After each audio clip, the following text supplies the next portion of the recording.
MLA বলছে এই বর্ষাটা কাটু তারপর হবে। আমি ওই করে তো কত বর্ষা গেল। আপনারা দেখছেন বাংলার আওয়াজ। রাস্তা না ঠিক করলে ভোট বয়কটের সিদ্ধান্ত। এসডিও, ভিডিও, বিজেপি বিধায়ক সহ অঞ্চল প্রধান কেউ কর্ণপাত করেনি।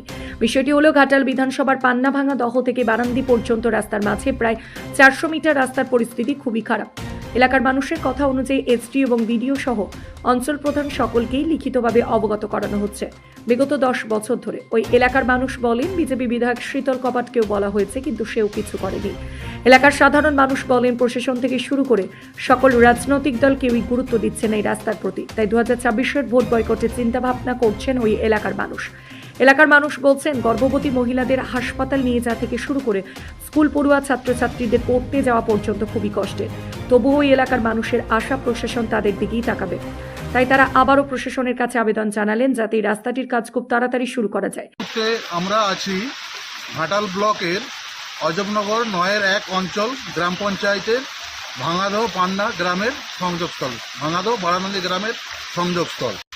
এমনকি 25শে বৈশাখ আমাদের এখানে স্কুলের কোনো অনুষ্ঠানে এসডিও সাহেব ও বিডিও সাহেব এখানে উপস্থিত হয়। তারাও এসে প্রতিশ্রুতি দিয়ে যায় যে কিছুদিনের মধ্যে আমরা কাজ শুরু করছি। এখনো পর্যন্ত কোনো রকমভাবে কোনো কাজ পাওয়া যায়। এমএলএ বলছে এই বর্ষাটা কাটু তারপর হবে। আমি ওই করে তো কত বর্ষা গেল।